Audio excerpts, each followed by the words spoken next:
Pathway Studios in Johnston proper. You are live from the path.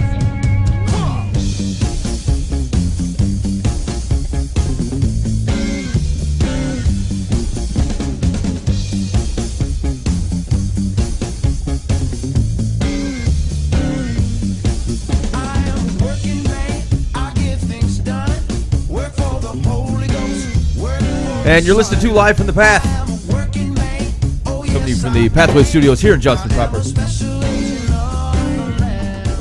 It's just plain good to see you. Thanks. I was born this way. Thank you. I'm happy to be here. Yeah, hey, Boova. Hey, What's happening? I'm back. Hey, last week we had to come up with a number of different things that could have been a stand-in Boova.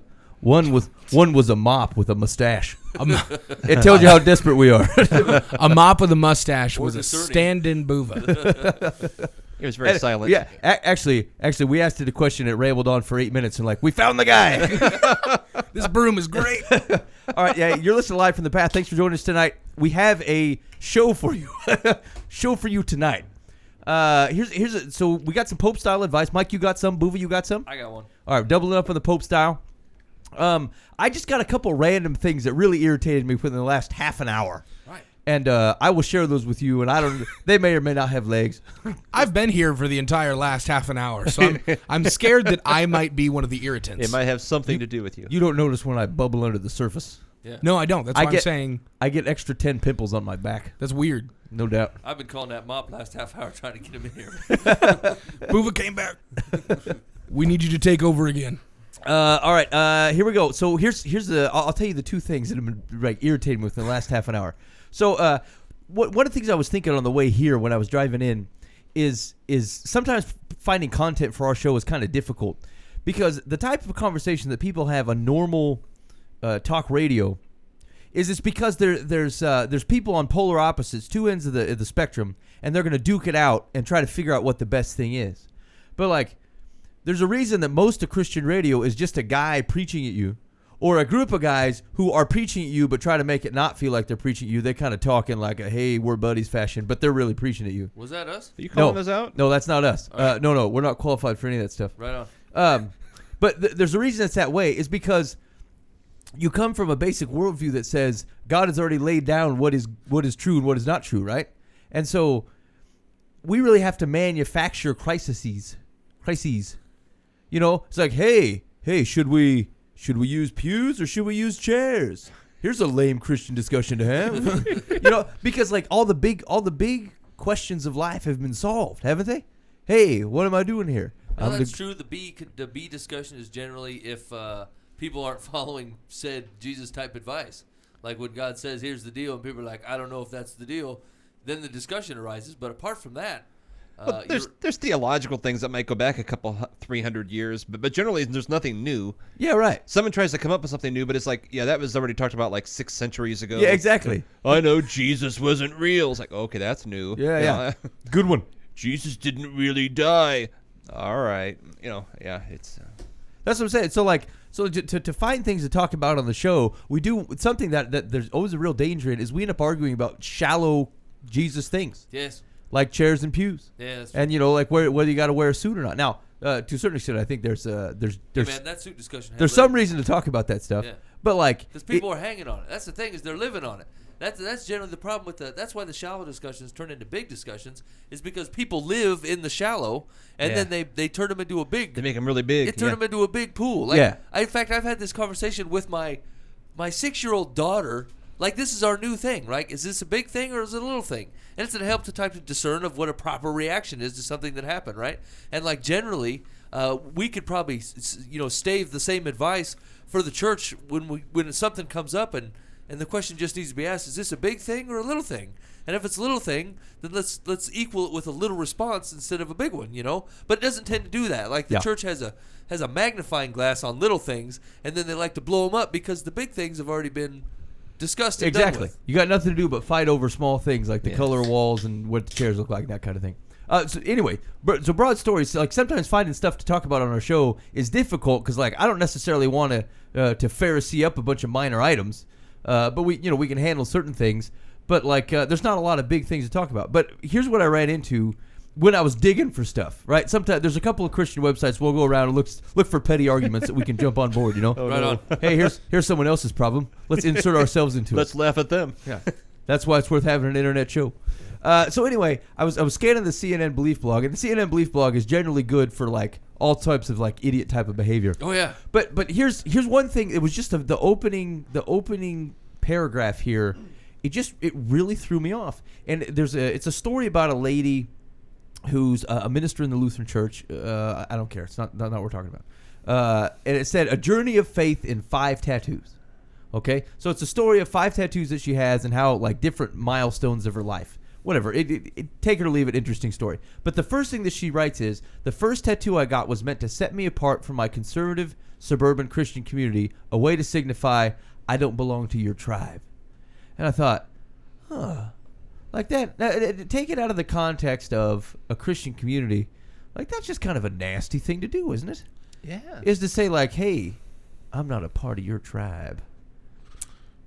Well, I suppose kind of. I mean, unless she's taking the tact of like some undercover Jesus agent for people who maybe would not dig on. Like we've had Rick Gray in the show, right? And he's Yep. a tattoo artist, right? Yep. And I've always had I don't know, a little bit of there's a little bit of excitement for me in him because he has the opportunity to reach people that would ignore me. You know what I'm saying? That would pass me off as being not trustworthy. Just because of my appearance, right? Yeah. And he becomes trustworthy because he's a tattoo man. Yeah. Just because of his appearance, right? And like, I don't know.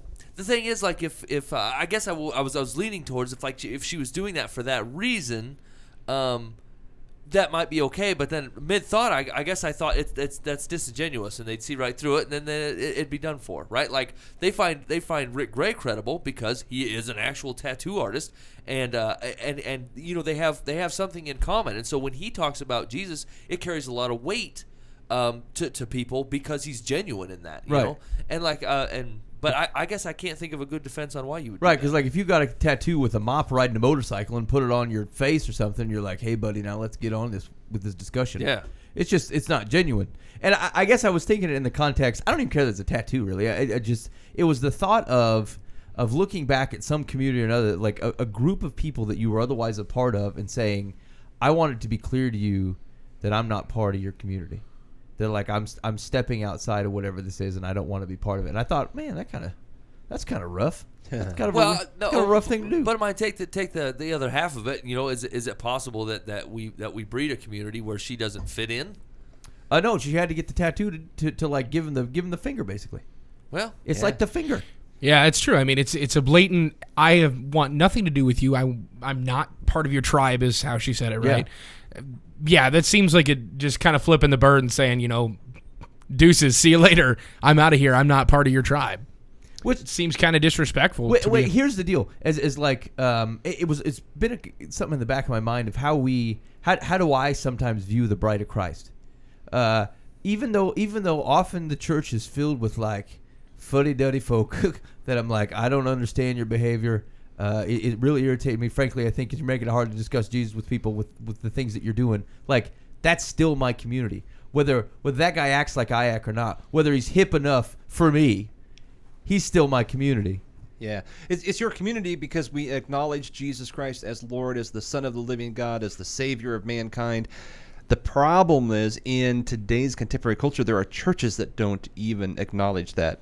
So I'm not saying that's what she is, but that's what usually comes to my mind when they talk about, well, I'm not one of you people. I'm not part of you Bible-believing people. You know, like I say, that may not be what she was saying, but that there are situations where that would be the case, and they want to separate themselves from us. And I always say, why do you call yourself a church? Why do you dress yourself in some type of religion when you don't believe in the God that by the term church? Now, I don't know. That seems a bit unfair because I believe in the God, but I don't believe in a lot of the churches. Do you know what I'm saying? Like, a lot of the people that say that they represent God are really more of a religious foundation than they are of a following of Jesus Christ, right? And so, like... Are they a misguided member of your community, or are they not your community? I feel like they're not my community. I think you're wrong about that. I think, like, foundationally, whether they are enacting it poorly or whether they are in a different part of the relationship with How Christ poorly than do you are. have to enact it before it's an obvious sign of your unbelief? It's like, wouldn't you eventually hope to see a fruit of the Spirit? Otherwise, it's a tree that doesn't produce anything. But you are harsher on that guy than the guy that's openly sinning on the corner. Yes, Yeah. I am.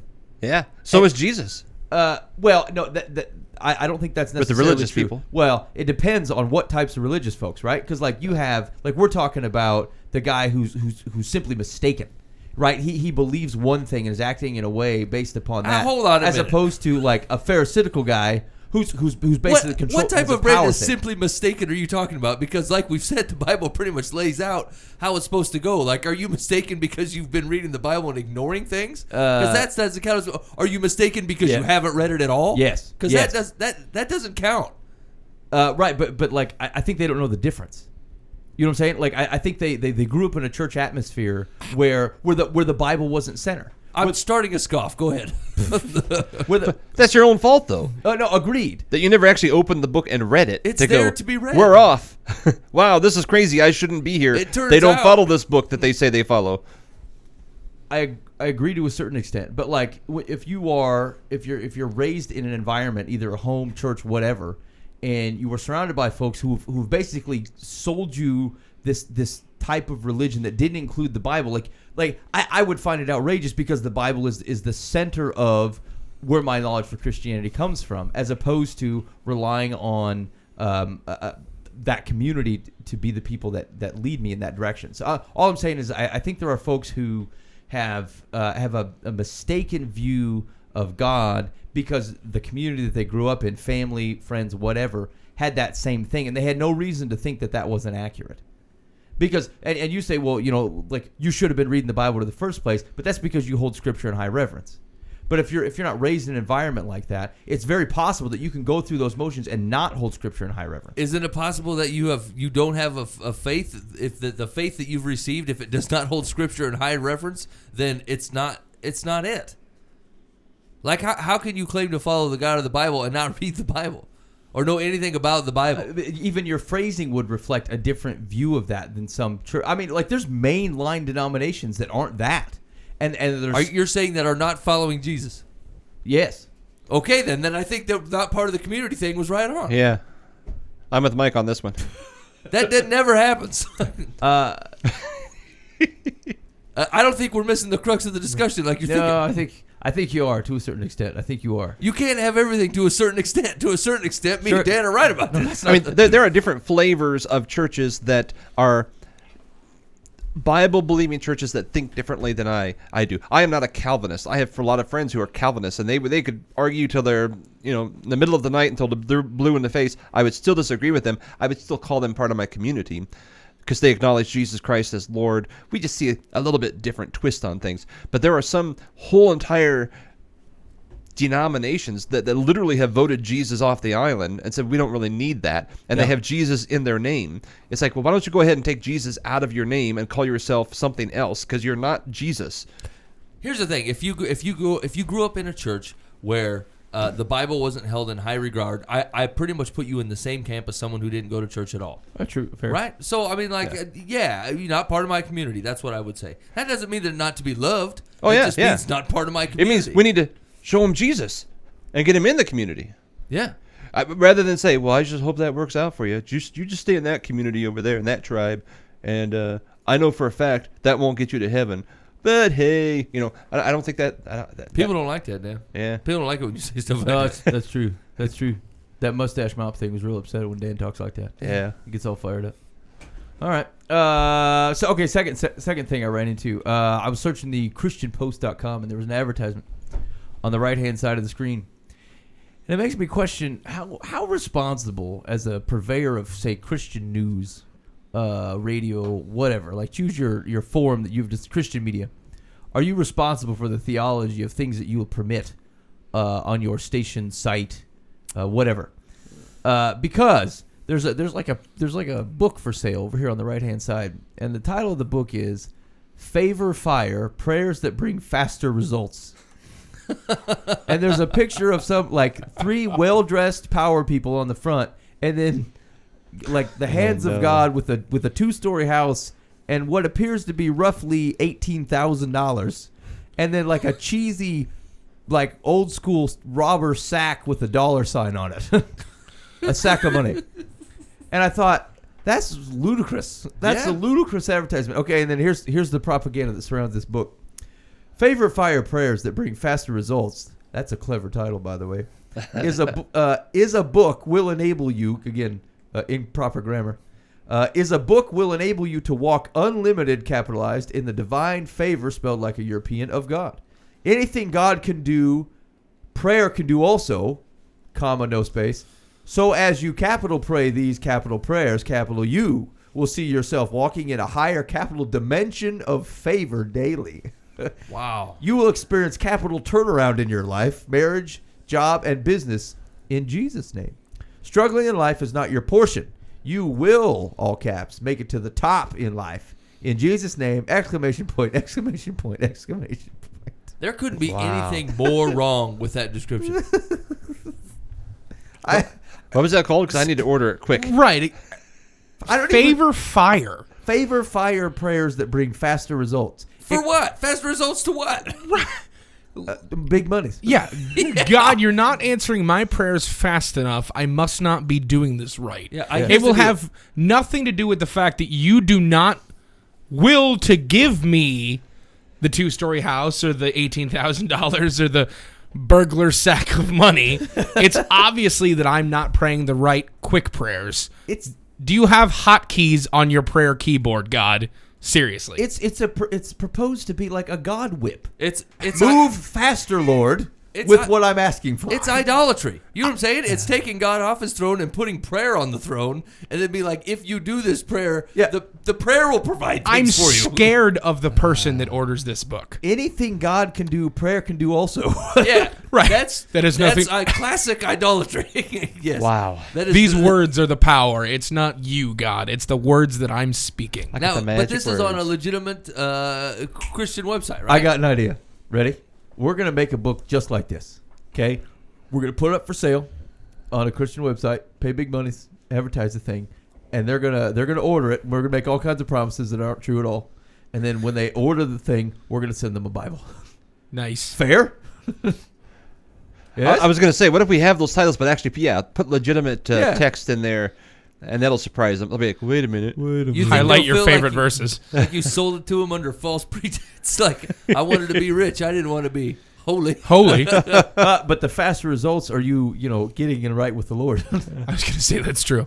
Aligning yourself with the will of God might be a lot faster than quick prayers. On the whole, Christian media is a shaky tower. You know what I'm saying? It's just like it's built on feeble stones, and it's like a string and puppet show. Like in fact, I don't even know how it's done, to be honest with you. Like, it seems like mostly Christian media is either it's got to be super cheesy as to not offend anybody, or like it has to be obviously for profit.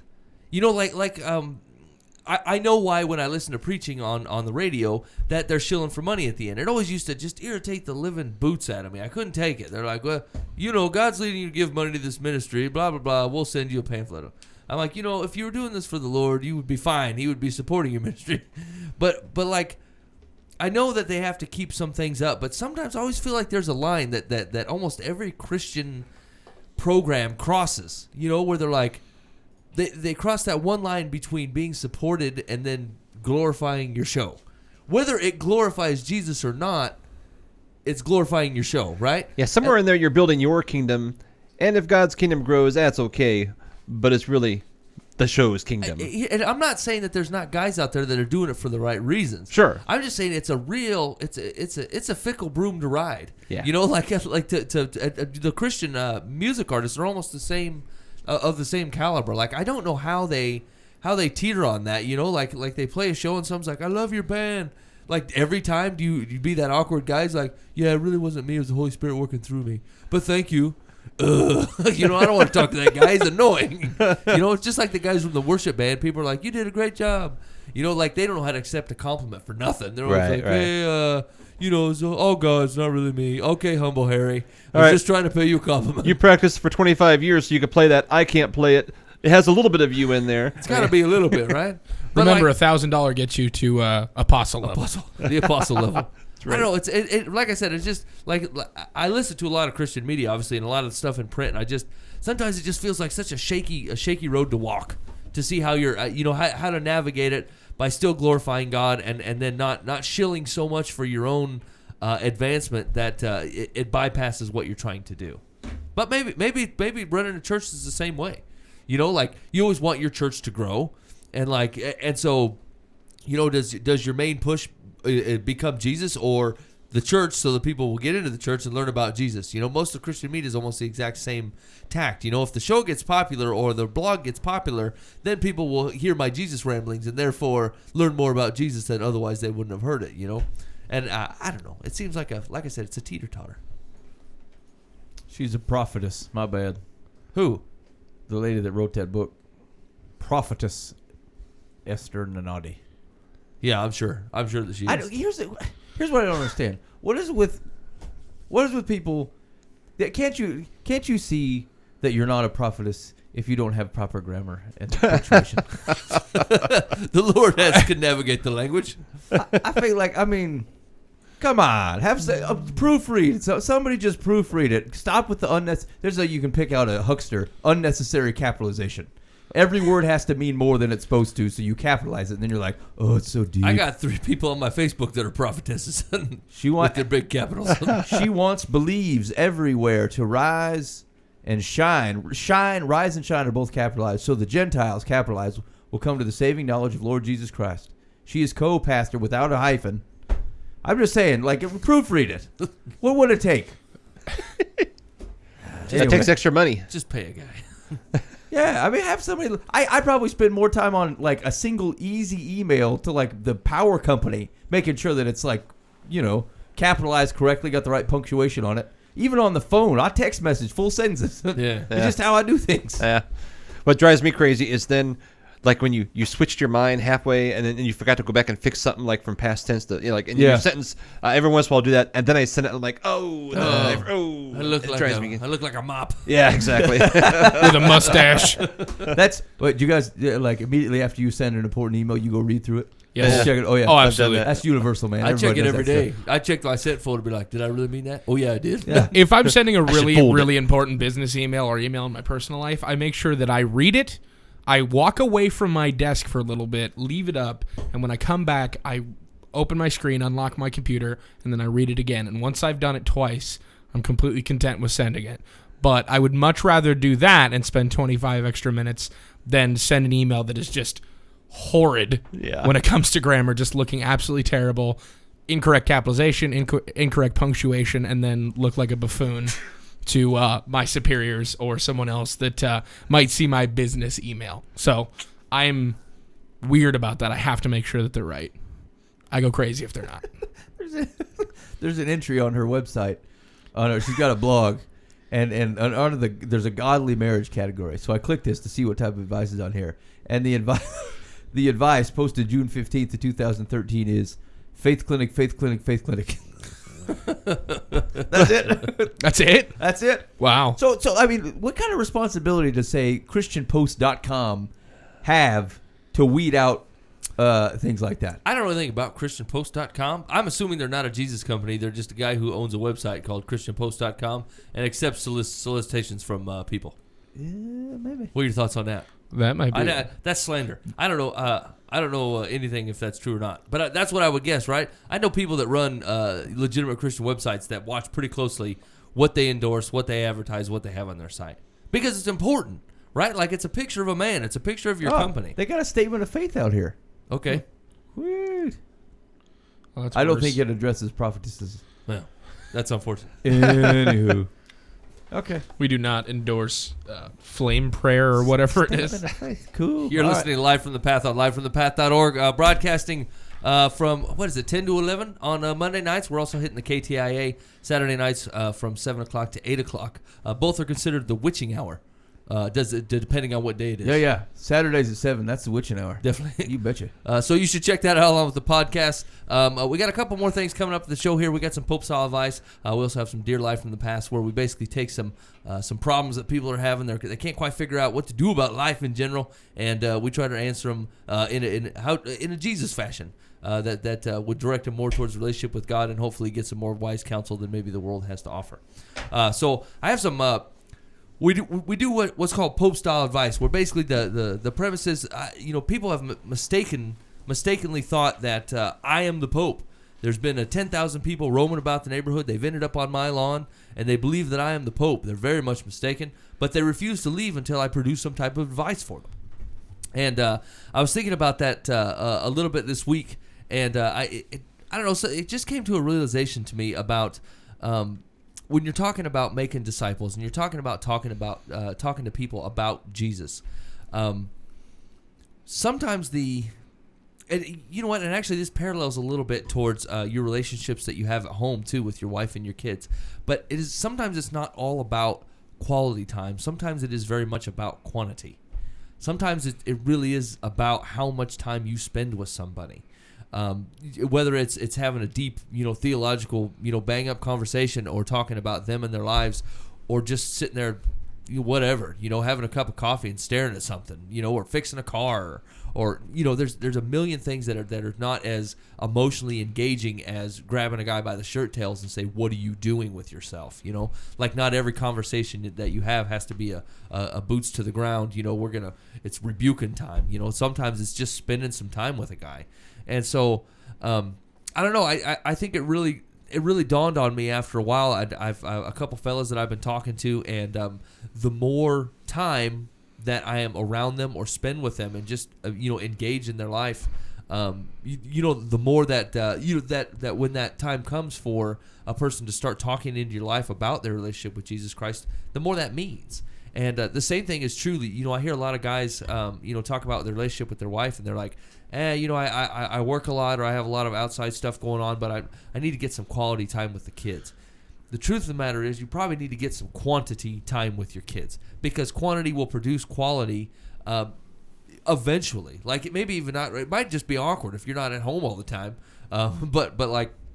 The more you get to know somebody, and the more you get used to their life and how you fit into it, the more quality time springs up from that, because you can cut the chaff out. You can separate what's important, what's not, and the quality will be there. And that is only usually achieved through quantity time.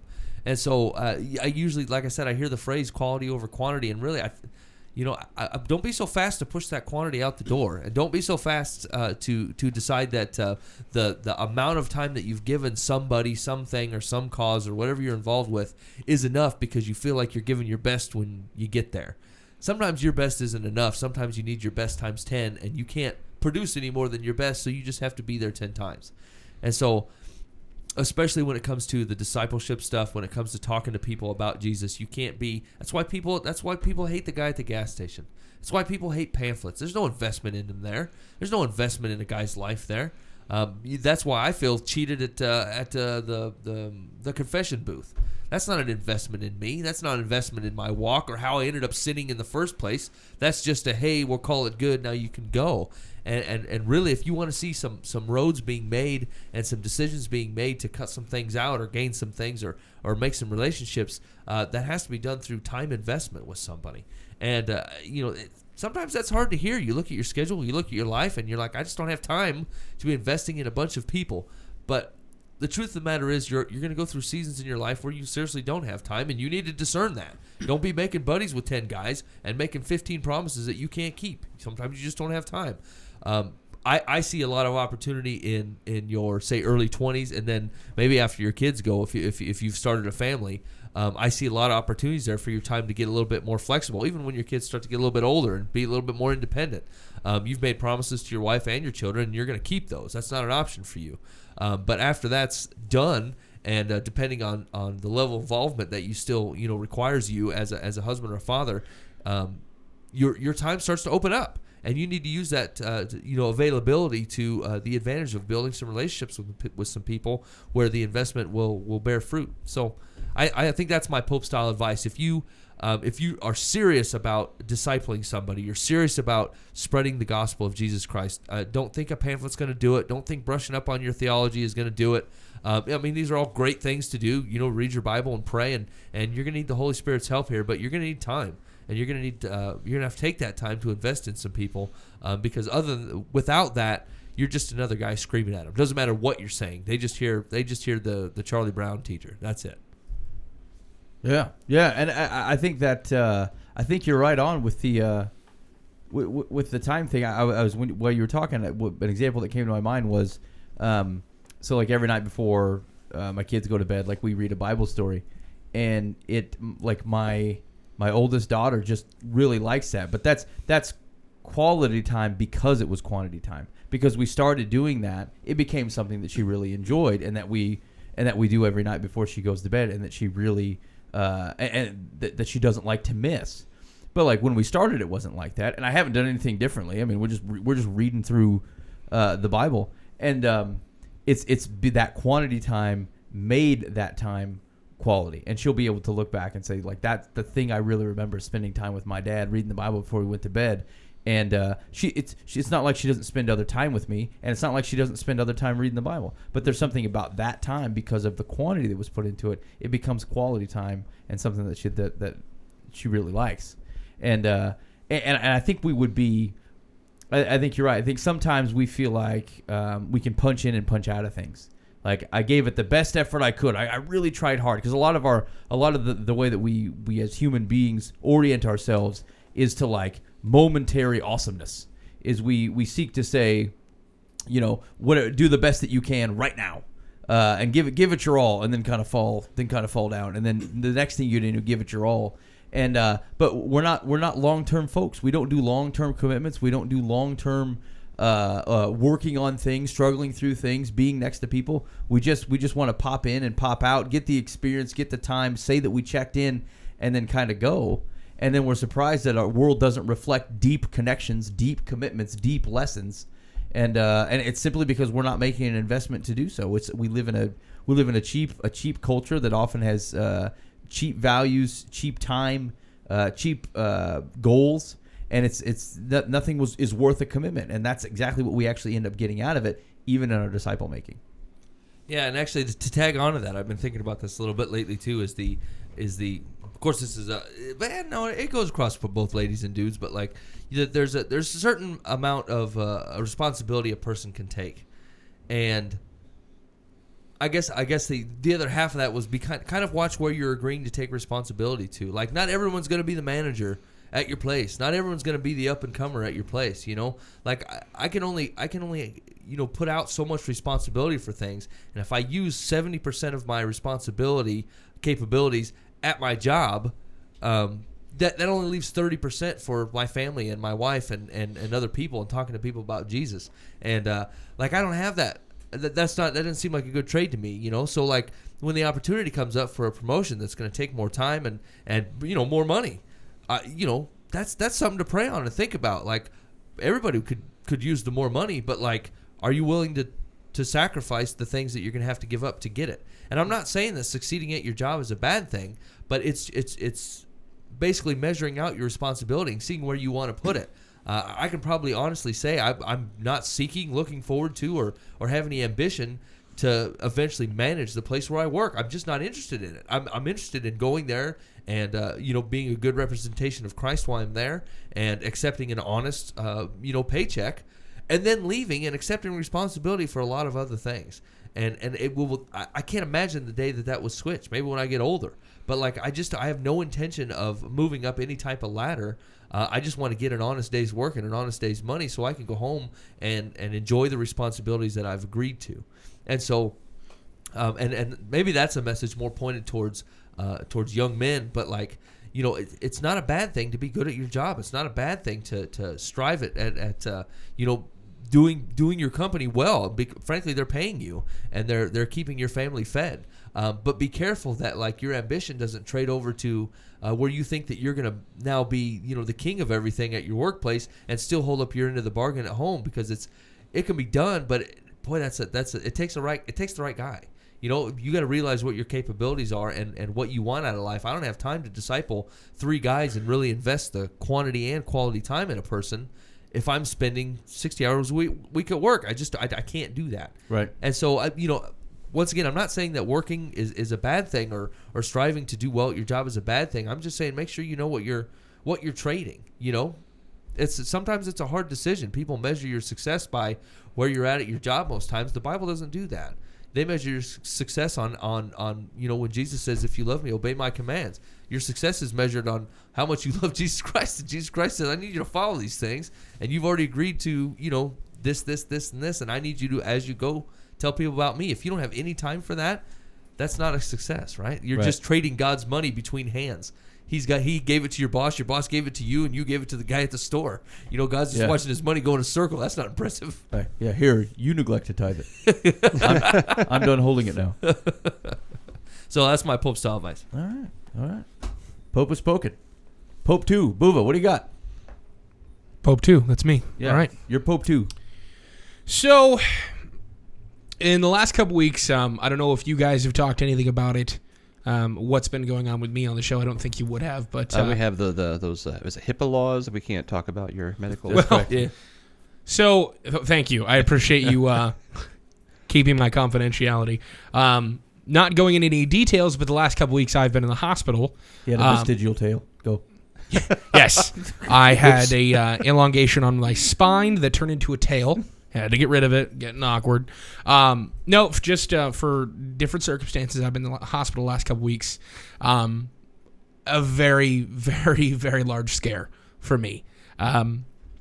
Could have resulted in a life-altering medical things happening, and thanks to the awesomeness of God, it did not happen. What I really honestly was preparing myself for didn't happen. So God has been awesome in my life forever, but more prevalently in the last couple weeks.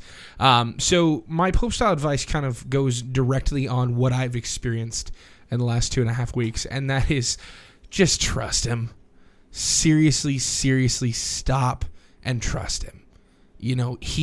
He talks about the fact that He's going to take care of you, and it says in the Bible that it talks about, and everybody knows the verses in Matthew, but it talks about the flowers of the field, being completely taken care of and I'm not quoting directly, so please, don't hurt me for doing this, but it talks about even Solomon and all of his greatness, wasn't even as beautiful as the flowers of the field, and they didn't fret one day, and all that different stuff. And I have seriously gotten a lesson in the last couple of weeks of just stop yourself and just trust Him, and seriously put all of your stake in God, and every bit of everything that you have, all of the crazy stuff that happens to us on a daily basis, and the stuff that we're never prepared for, the stuff that comes out of absolutely nowhere that hits us, whether it be financially, whether it be our health, whether it be our friends or our family, losses in family, losses in friends, things like that, all these different situations that we know happen. It boils down to seriously trust Him. God has completely championed over my life the last 3 weeks some serious things that I cannot put past anyone. Just the fact that God's been working seriously hard in my life. Like I said, I'm not going to go into too much detail, but I am now not going to go into debt for the next years coming up because of God working miracles in my life. I'm not going to be an amputee because of the fact that God's working miracles in my life right now. And every single day I woke up scared, and I would have to sit there and I would have to just completely give it to God. And I'd wake up in the hospital another day. Surgeons telling me, a couple more days, everything's not done yet, just a couple more days. Okay, God, you're scaring the heebie-jeebies out of me, but I trust you entirely. So, that's exactly what my Pope style advice is. Seriously stop worrying and just trust God entirely. It may not end up the way that you want it to, but it's going to end up the way God wants it to, and trust me, that's going to be a better deal for you anyway. So trust God. I know sometimes I feel this seems like a real weird thing to say, but oftentimes because there's just so much infrastructure in our lives, it's not often that you really feel like you have to let go and actually trust him. Yeah. You know what I'm saying? Like, oh, there's governmental things used to support me. There's, family. I got a bunch of things like safety nets around you everywhere, and you feel like it's not often where you find yourself in a situation where it's either complete trust or get off the bandwagon, and it's interesting as you were talking. It's to long for that a little bit, to think I'm not asking to have to be put in that situation, but can you reorient my heart to have that without having to do that? Yeah. You know what I'm saying? Like to not take those things for granted. Even though some of those safety nets are blessings. I mean, are things absolutely. that, but being in a church community where if you fall, there will be people there to catch you. That's a design. But there's something there to think, I really, what if your everyday looked like that? And you didn't have to be in a dire circumstances, have a rock over your face for you to think, yes, that's how I approach the day with that thought. And you can know that, but can you really, know that without being in that circumstance? It's just, I don't know. It's just something I feel like that would be talking. extremely freeing. Yeah. There would be a lot of freedom in life if you could take that perspective on a daily basis. Well, I feel like, I just put myself in Paul's shoes, in the early apostles' shoes of that was their everyday. That was their absolute everyday. God, I have absolutely nothing. I have no possessions. I have no home. I have no stake in anyone's life. I am here for you, and I trust you entirely just to provide for me and put me where you want me to be. Yeah, take this thorn out of my side. No. Yeah, no, Okay. no, okay. Okay, then. All right, where am I going next, guys? That's fair. That's fair. That is fair.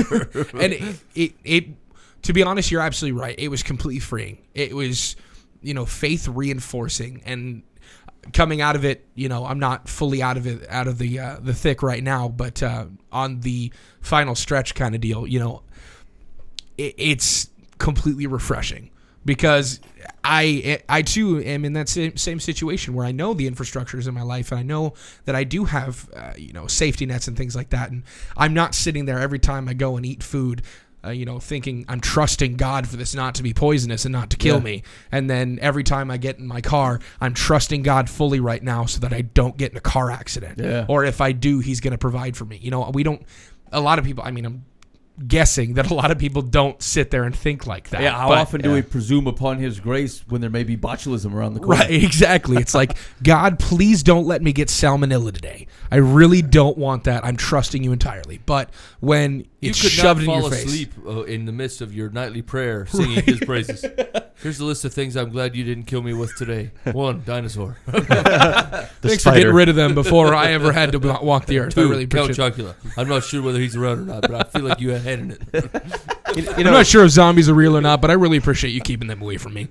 It's easy to say we have trust and we believe in God, and everybody who is a person of faith will say, yeah, I trust God, but it's not until it's tested that you really know. That's the truth. Because they're empty words. Of course I believe in God. Of course I trust that God's going to take care of me, and then, do I? Well, yeah, exactly. I've been I trust God entirely, and Unless I know there's He's gonna hardship. right. I know He's gonna take care of me, and then I have to be completely honest. When I first was confronted with the things that I've been confronted with, I crumbled, completely crumbled. It wasn't I'm running to God. God, you're my savior. You're my rock. You are the one that I can stand upon, and you have all of this under control. It was, oh no, what am I gonna do? And it took amazing people in my life and my own dumb head getting out of the way of itself, thinking to myself, you know what, why am I worried? I have the God of the universe that says he loves me more than I could ever even imagine, sent his son to die on a cross for me, was brutally murdered, knowing every sin that I've ever committed, loved me more than I could ever even imagine the word means. Who am I to worry? Yeah. Who am I to sit here and say I'm not sure when the God of the universe is standing right behind me with his hands on my shoulders going, I got it. Yeah. You said, God, let me out of this hospital. He said, no. No. Now, part of the depth of faith there comes with, as you study the Bible and you read the Bible, you're more familiar with the Bible, is the understanding of that's not like the prayer book that Ben was talking about Right. earlier. Guess what? Stephen got stoned and died. Paul the apostle was stoned and left for dead. Right. He went through the fire. Right. You know what? Both of them were quite fine. Stephen, in his dying breath, looks up and he sees Jesus basically standing and giving him a standing ovation. He's like, it's okay. Yeah. Even though my life ends, I'm in good hands. Yeah. And not that you're like but I'm just saying that's Not part that you're of, like a major Bible character or anything. I mean, not that you're going to fall dead anyway. Dan, please don't ever compare me to Paul. No. That's You're not, the new Paul. Congratulations. We are in trouble. I'm just saying this that trust that says I trust God will take care of me. That doesn't mean I trust I will not have hardship. Right. It means I trust even in the hardship. If I'm diagnosed with cancer or something, which is not what your situation was, that if this takes me, I'm still okay. Right. Or if it doesn't, I'm okay. God's got this. If your faith is taking you to a point of, I trust God because I'm not going to go through anything that's going to be painful, and I'm not going to go through any kind of hardship. I trust God to do that. You're reading the wrong book. Yeah. God does not ever say, you won't be in pain ever. Yeah. You won't ever go through a hardship. Yeah. Well, too often we look at trust meaning, well, I trust I won't hurt. I trust the road will be clear and it'll be beautiful sunny skies. Steady path the whole way. Exactly. And then it's when it's raining and the road is out and the gas is out and the brakes are out and you're going downhill. You're like, wait a minute, I didn't sign up for this, and you want to bail. It's like that's when you still trust God. Yeah, absolutely. By the way, there's a man named Sal Manila in Arizona. I found him. As in, like, first name Sal, last name Manila? Manila, yeah. Who M.O. would do that to their child? I'm guessing he was an old Probably man. Bill Manila. Yeah. The Arizona Manillas. Or Hey, what's your name, sir? E. coli? or Milla Vanilla. You're listening to Live from the Path. Love those guys. We're here every week at livefromthepath.org, Monday nights from 10 to 11, and on 99.3 KTIA on Saturdays at 7 o'clock. And we're glad to be here with you. Hey, if you got anything that you want to tell us that doesn't have any vulgarity in it, you can send us an email at info@livefromthepath.org. If it's something that has vulgarity in it, you can send that to Dan Hudson at livefromthepath.org. Thank you. And Dan will pray for you and your vulgarity. What you got, Mike? Dear Live from the Path, I am upset with myself for getting my granddaughter the cell phone she begged me for. I wish the phone companies would put restrictions on them. I wondered why she was feeling tired in the mornings until I caught her on the phone at 4 a.m. She can't get dressed in the morning because she's texting every 2 minutes. When her friend, who she was always very active with, came over, the girl wound up watching a movie with me because my granddaughter would not stop texting in her bedroom. She wasn't like this until she got this new boyfriend, and he must have no life at all. Should I talk to his parents? It is consuming her life morning, noon, and night. I have told her she can't have the phone until her homework is done. Iron Fist, Grandma. Yeah, that's Yeah, the way to exactly. really put it to her. You, I bought her a cotton candy machine. I don't understand why she keeps eating cotton She's candy. just eating cake. It's in her hair. she's getting huge. She's got it half up her nose, and I told her she can't have it until she gets the first things out of her hair. She walks around naked all day 'cause she can't get dressed. She got cotton candy in her arm. Jeez. I get her McDonald's every day. I don't know why she's getting fat. Yeah, I feel like now. Correct. Now, hold on. Now, some of the emphasis was obviously put on by me. I don't know whether she emphasized the same words I emphasized, but you need to take that phone away. It is not her low-life boyfriend, no life. It's not his fault. You know what I'm saying? She can't text if she don't have the phone. Yeah. That's lame. Just Yeah. take it away. It was a mistake. You Yeah. made a mistake. Take the phone away. Yeah. Take the phone away. I feel, can the phone companies put restrictions on that? Oh, yeah, it's the phone company's fault. The guy who's in business to make money Yeah. off your phone calls. Hey, I bought this Xbox for the kids, and they won't get off it. Will those guys come and spank my kids for me? I feel like Xbox turns on too long and should turn off after a while. I need one of those Maybe we can computer chips. overheat or something like that. Holy cow. It says, Secular says, you shouldn't expect the phone company to decide what is acceptable in your home. As the adult in your household, it's up to you to assert control. Yeah. If your granddaughter lives with you, by all means, talk to the boyfriend's parents about this. Oh, lame. What? She had me, then she lost me. Lame. But equally important, enforce cell phone limits. If you think she can't be trusted not to use it after lights out, see that she gives you her phone at bedtime. In the morning, return it to her once she's dressed and ready for school. And when she invites friends over, make sure she understands it is her responsibility, not yours, to entertain them, because what she did was rude. I feel like she didn't invite that friend over. I feel like the friend's lame and just came over. Yeah, I think so. Probably just stops by all the time. I mean, let's be real. I'd like to see what movie they decided to watch together. I got Little Nemo. Good. I also have the last episode of Dallas. What do you think? I'll be in my room testing. I'll be in my room texting. Have My fun. grandma's watching Dallas Hey, again. now here's the deal. It's wrong to assume that guy is also up till 4 o'clock. My guess is he gave up around 1:30, and she was texting him anyway. Yeah. Like, why aren't you responding to me? Are you? love me anymore? Yeah, she said something off color at like 1:30. He went to bed not thinking anything of it. She's like, "No, seriously, I didn't mean it. Yeah. No, come on, don't break Where did you up go? with me." Are you texting Becca? Yeah. Becca's watching a movie with my grandma. Dear Live from the Path, I've met a darling man I'm compatible with in every way. We have similar tastes in just about everything from decorating and landscaping to I entertainment. feel a butt coming. My problem is his past. From what he says, he has never had a monogamous relationship, even during his marriage. After the divorce, he pursued anything female. Is that in quotations? No, but I Okay. like his honesty so far, at least. When we are out at a club or concert, I constantly encounter women he has been with. He tells me he's happy. Hold on a minute. It tells me he's happy for the first time in his life, and he would never cheat on me. Oh, right on. I've never been the jealous type, but I'm really not. I'm really not now. I just don't want to be the woman everyone is laughing at because they know his history. As I said, we are content and happy, but I need to move past this, or move on, I guess. All right.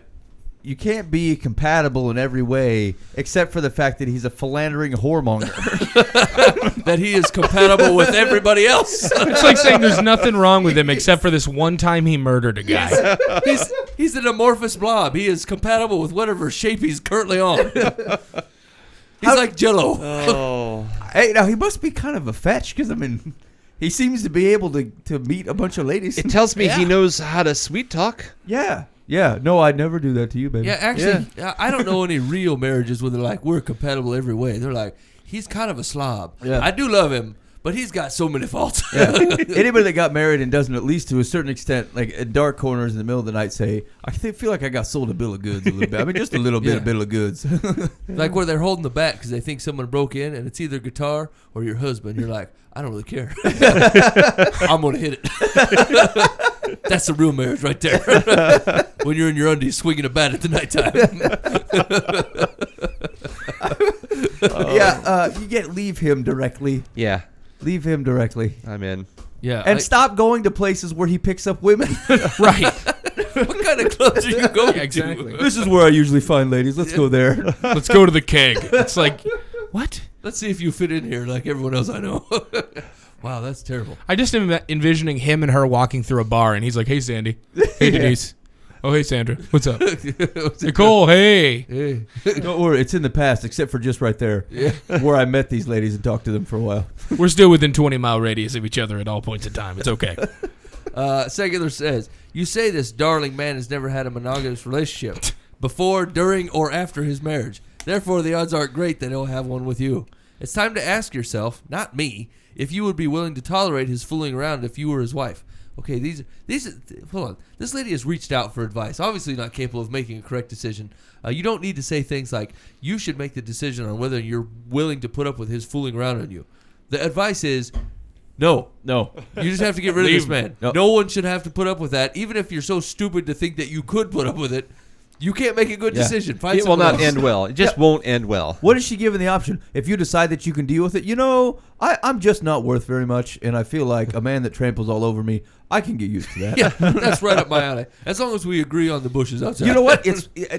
I'm sorry, ladies, but it's that type of thinking that creates men like that. Yeah. That guy gets away with that crap because you've devalued yourself to think that you do not deserve a God-honoring man that treats you with respect.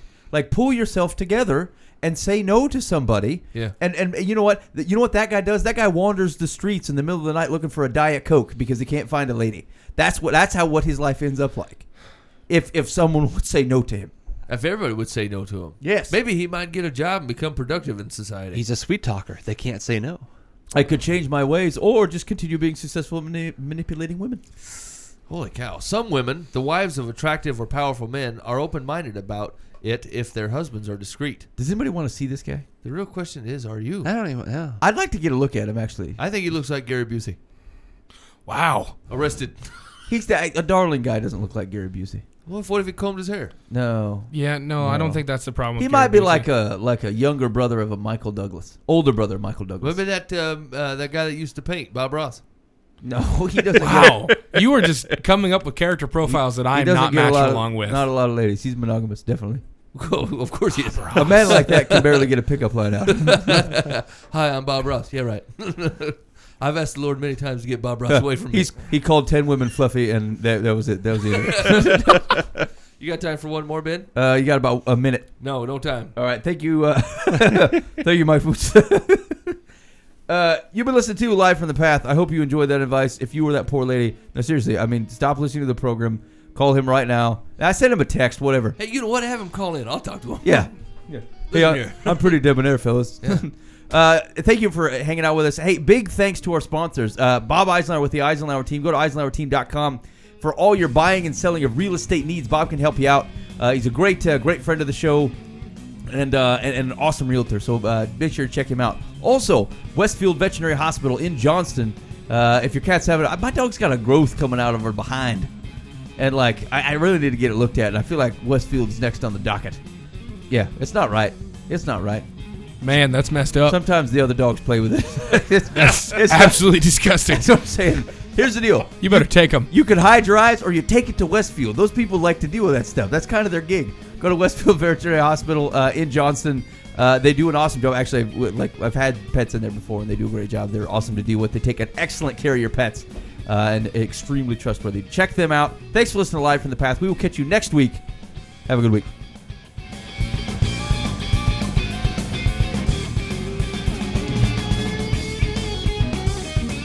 I'm going to start clearing some of them stories with the Westfield folks. That growth out of the dog's butt thing. Maybe they don't like that stuff. Oh, they're all right. I was going to say, I can't imagine they're going to be like, yes! Well, I bet- Finally, another growth is coming on in. It's their foray. You ever tried to cut a dog's fingernails? Oh, I can't do it. It's rough, man. I make my wife does that. I don't even come near it. I let the groomers do it. Yeah, I was going to say, don't they have the, weird... that's something that's too close. Yes. If you give it a nipsy, you just went from circumcision to decapitation. Right. Yeah. What you got, Mike? Wow, there's some weird stuff going on. Me and Boo were trying to clear some time here about dog decapitation. It's not going great. They're live from the path.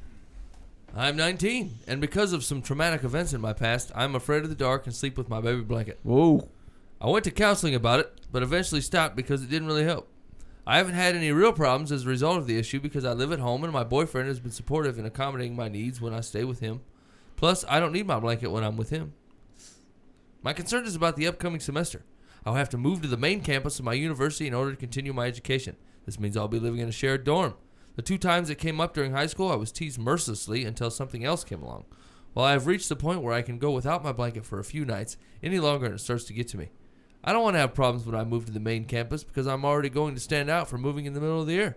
But I don't know how to keep training myself to give up my blanket. I'm sorry.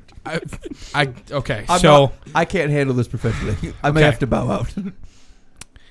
So certain traumatic things have happened to you, and I don't know anything personal about that, and I've never had to deal with that myself. But if you've been able to train yourself so far to be able to go a couple days without the blanket, obviously, and continuation if it is 3 days or 4 days or 5 days, if that's been progressive, if you've been able to go from not being able to go without it to 1 day to 2 day to 3 day to 4 day, I would continue that growth. Whatever it is you're doing to wean yourself off of that. I don't know a better way to say that, but however you're weaning yourself off of the use of that blanket, continue to do so, and you may be able to completely eliminate that 1 day or go a month, 2 months, 3 months, 4 months to where it doesn't even make sense why you had it in the first place. So if that's been progressive, I would continue whatever you've been doing to get to a place where you're able to go a couple days without it.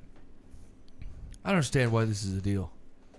I mean, just sleep with the blanket. That's what I was gonna say. Don't worry about it. Just bring it, hide it under another blanket. Fold it, put it underneath the pillow. Yeah. When the lights turn out, Yeah. whoop it out. Yeah. And cuddle on it all you want. Nobody I has to would know. agree, but at the same time, obviously this person is not super excited about the fact that they have to do it. Bring a So- teddy bear that has his own little blanket that's a piece of your blanket. Or you can just put And the you get to hug blanket 'em under both. a comforter, and you'll be fine. Yeah. Hey, man, Um, we all got weird picadillos, right? Hey, If this person though seems to want to get rid of it, I mean, obviously they don't enjoy having to do it. I would say continue to train yourself. make a pair of sleep pants out of it. Yeah. Then you get the both worlds. Now you can't cuddle with it, Dan. Look, here's the deal, boys. This question's above our pay grade. Okay? The answer is keep the blanket. Just keep it. Yeah, hold on to it. There ain't no Proud. Yeah, there ain't no reason to make a big. Here's the deal: if you're not sleeping at your boyfriend's place, because you probably shouldn't be, because you ain't married to him under the name of Jesus, what do you care what he thinks anyway? Number two, let's say your roommate catches you sleeping with a blanket. Who cares? She's drunk. It's not a big deal. I guess I don't understand. Like, is it like an obvious like little kid's blanket? I was gonna say, is it a small square that has Barney on it or Little something? Mermaid. Well, hold on. Well, she said she was. she's 19. Mm-hmm. So that would put circa about almost 20 years ago. So that's 1993. Might be Rugrats or something. Power Rangers. Could be Power Rangers. Either way, Gonna say that's my if it's, age. especially if it's What- ambiguous. let What do you me- care? Okay, I'm no psychologist, right? But like, what would happen if it was just gone? I'm okay with sleep. I'm okay with keeping the blanket, by the way. But like, what would happen if it was just gone I think you'd have some serious anxiety. Yeah, so for I like think she would how long? have- How long? She get over it Yeah. in a week, a couple weeks, month. Here's the deal. But She- but do it anyway. Bring Yeah. it. Yeah. Have fun with it. Embrace it. I'd put it up as a curtain. I say, hey guys, look at this. This is my little blankie. Yeah. Don't touch it. Everybody was- laughed like you were kidding. You're like, she said "I'm she not was- kidding. I use it mercilessly teased in Well, high school. Everybody's mercilessly teased. I in know, high school. but it said it brought upon other things. Well, So obviously, this has been a seriously tormenting thing for her. that doesn't have to be. Here's the deal. If She you, used the word mercilessly well, teased. but here's the deal. That's a perspective from someone who refuses to own it. no, it's Yeah, like, hey, exactly. yeah. She's embarrassed. Hey, Ben, you got a mole Yeah. on your arm. I do have a mole on my arm. Why don't I just say, yeah, that's right on. You got a problem with That's it? a big hairy mole. I said, well, That's true. it's not way hairy, but it's got a few. I watched kids in high school mercilessly tease a guy in a wheelchair. You know what I'm saying? He's still in a wheelchair. You know what I'm saying? He just owned it and got out of high school. High school sucks. There's just the long and short of that. But like, seriously, just own the thing. You like to sleep with a blanket? Sleep with a blanket. You in a wheelchair? Love that wheelchair. You got a crazy mole arm? Love it. Show it to Stop people. talking about my mole. Actually, put on a long sleeve shirt. Nobody liked that. Ain't nobody got time for that. I think this is one that we're just going to have to disagree on then, fellas. Wait, you're still trying to get rid of the I blanket? still disagree. I think she wants to get rid of it. She just said she doesn't. Yeah. She's been trying to get rid of it. She's trained herself to go. Only because Now, people now, like you make it You're fun of thinking her. about this wrong. If you can go one night, you can go a million nights. You've I already shown that agree, you but can I do it. think it needs to be progressive. I think it would seriously bring on some serious anxiety issues or something to where she's gone to a professional about this. that she said doesn't help, so she wrote to the newspaper. Right. Yeah. So she's seeking help though. Only because people make fun of her. The The therapist. And I don't think that just telling her own it is going to work. Why? So you're saying that this person has been holding on to a baby blanket for years, needs to sleep with this because she's deathly afraid of the dark Sure. because of a traumatic experience when she was younger, Yeah. was mercilessly teased in high school, has gone to a professional about this, and is now going to take our advice of just own it. No. And she's going to go, okay, awesome. That really helped. I appreciate that. You know what? Because the therapist didn't say that. They gave some kind of cockamamie answer about like all this stuff that you want to do. Yeah. Own it. okay. And then all of a sudden you'll say, this is silly, and you don't need it Yeah. Let's hope so. within time. The chat wants to know if she was going to sleep in the middle of a class with her blanket. No. No. How did they know? Because the It's- roommate would know. It's college. Who cares? They don't care. It's not happening in college. Nobody in college cares. They don't care. Sleep with Yeah. your blanket. I don't care. Come, go, we don't care, Have you whatever. been to a college campus? There's some weird people there. Yeah. That blanket thing is going to go right under the rug. Yeah. I was on a college campus. See? Dan Enough knows. said. I was the weird one. There's a guy. Listen to me. There's going to be a guy in the dorm next door to you that travels by hula hoop. Like, you are not the weirdest one on there. Seriously, it is not a concern. Yeah. Okay, here's Secular says. Let's see. You might not have to give this thing up. I have a suggestion that might be helpful, but it would require having your blanket converted into a huggy pillow.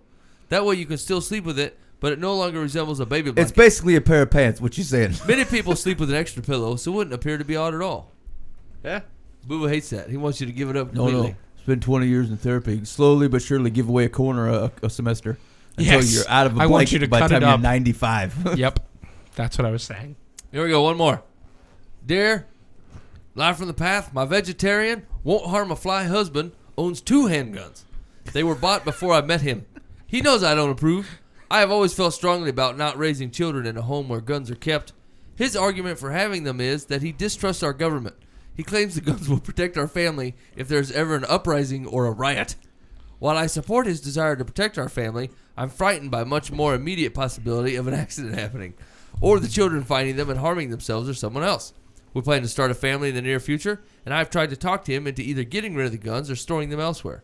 Every time I raise the subject, it turns into an argument, and he insists he will not get rid of them.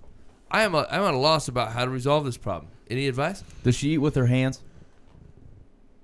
The lady? Does it say whether she eats with her hands Makes no mention of that. exclusively or not? No, makes no mention of that. I'm guessing they have, say, forks and knives in the house, and they've taught the kids how to deal responsibly with them. Like, they don't get the steak knife when they're 5. You know, you don't handle the weapon. You otherwise keep it in a safe place where the 3-year-old can't touch it. You lock it up. Like, there's things that you teach people to deal with responsibly. And so now here's the deal though. That guy could be 2 sheets of wacko though. Because like let's say you're protecting yourself against the government. Let's say the government really wanted to assault you and your family. Your 2 handguns and whatever box of bullets you have isn't going to do anything about it. No, that's you're that's toast. just I'm going to hold Yeah. out for 40 days with these 2 handguns. You might provide some entertainment for the people that are overthrowing you. yeah. Look at that guy. He's giving it a good college blankie try. Yeah. Those are TV has confused you in believing you can hold off your house from a government. those are cute. encroachment. Those are adorable. You just are hang those tight. handguns? They'll bring the plane. Yeah, like the guys that are serious about that. I guess They that's get you not with a happening. drone. Yeah, that's not happening. But generally speaking, I mean, Yeah, if you want to keep vagrants, vagabonds, or lowlifes out, okay, I'm with you. yeah. Well, Booba, what do you think? Should we send him to counseling and he can slowly get rid of his guns over X amount of time? Convert it into a coffee table. So I think that obviously this man has some seriously crazy things going on in his head, and I think that we should recommend a counseling plan. We can go ahead and set that up where I think we can. I'm totally kidding. No, I agree Dear entirely. Lord, You Booba can- is a thorn in my side. Please remove him. no, no, I agree. I agree with Ben entirely. There are certain things that you teach your kids entirely. You know, obviously accidents have happened and do happen statistically throughout the world, but you know, you teach your kids to look both ways in traffic. You teach your kids to not grab the steak knife and things like that. You teach your kid when he or she is 2-3 years old, when you open up the oven, stay away. This is hot. And 90% of the time, you know, they're going to stay away from it because they realize if you did a good enough job, I don't need to touch that. I need to stay away from that. On top of good parenting and making sure that your kids know that that's a safety thing and that they are not old enough and they need your permission and your guidance to hold those kind of things. You know, obviously someday you're probably going to teach your son or daughter how to shoot, but, you know, keeping them in a safe environment with the guns, keeping them locked up, there are plenty of safety precautions you can take as a parent. Getting a gun safe, getting a gun rack that is locked off. You have cables that you can put onto each gun that restricts the trigger so that they can't do any harm, anything like that. Have you always been a pro-gun extremist? I'm not a pro-gun extremist, but I don't. Yeah, right. That's what they all say. Yeah. I don't own any guns. I'm completely reasonable. I don't own any guns, and I probably never will. I can't find an example. So I was doing a Google search for a story in which a child unlocks a gun safe. And so far, I have not found a documented shooting where a kid unlocked a gun safe and shot somebody. No, it's just Like, been the gun that's in the gun that's shoebox on in the closet. It's loaded and on the floor. Right. They left it out when they went on an errand and left the kid at home alone. I was cleaning it while spinning in a circle around my entire family for a reunion. I slammed it down to the coffee table. Yeah, no, that's ridiculous. So if you take the right safety precautions, I don't see a problem with it. Ooh. Okay, ready for secular's advice? Yeah. Wait, Dan, did you have a? I agree with all of you. Proper training and respect, and train them how to use it correctly, and keep it locked up out of their hand. Yeah, you're all good. All right. Secular says, would your vegetarian wouldn't harm a fly husband consider trigger locks for his weapons or a gun safe? If not, then perhaps you should consider raising your children with a man who isn't already married to his guns. Boo. Married to his guns. Hold on, let me start the political van. I'm bringing it around. I've got me some guns, and we've been just fine. Seriously, you gonna divorce a guy over this? Wow. Till death do us Now part. hold on. Great job, Secular. Hold on, I'm gonna cut that short. His per the earlier discussion, his standoff against the government, he might not have all of his dominoes in a train. You know what I'm saying? He could just be a blowhard. People are like that, you know. I mean, I wouldn't submit to an idiot like that. to a Muslim. I'm leading this family, and in case of government attack, I got 2 6-shooters. But then when the government comes knocking with the tank, he's going to set both of his guns down and lay on the ground like everyone else is going to do. Or they're gonna blow up his house. Or they're going to blow up his house. Yeah. Seriously, like I mean, if they wanted to turn on you, you're a 6-shooter. Here's the thing. Right. Get a cannon. I am going I am going to fend off an entire military with Isn't that these funny? 2 handguns. Here's what you should realize from this discussion, boys. Women are not fooled by your puffed up man talk. Like that you're going to battle the government and protect your family with 2 handguns. John, why are you doing karate? If that government comes and gets me, I'm Here's a the thing. karate chop 'em. If I'm gonna go down like that, I'm going down manly with like a bow and arrow or something. Like that at least feels like something. You're Ben's in releasing his it. attic with a crossbow, like I would. Yeah, you'll bite a deer. You'll sit on top of a high-rise building on the corner like a goblin. That's a man way to do it. Instead of whatever throwing paper grenades out I'm a your front midnight window. vigilante. You can't take me alive. That's not a problem, dude. Seriously, not a problem. This was enough for Aaron Burr. It's enough for you. Yeah, here's the deal. We didn't consider keeping you alive anyway, John. You weren't part of the grand scheme, if you could believe it. You're listening to Live from the Path on livefromthepath.org. I think we're about time to wrap up this train, Ben. Yeah. That's the truth of it. You can catch us every Monday night from at 9 to 10 o'clock at livefromthepath.org. Or if that's too late for you, catch the 7 o'clock show on Saturdays on 99.3 KTAA. Make sure you check out the website. Probably a big announcement this week, maybe next week, with when it comes to the Christmas time and Live from the Path. So look in the next couple weeks. Hopefully a big announcement surrounding that. And we will see you next week.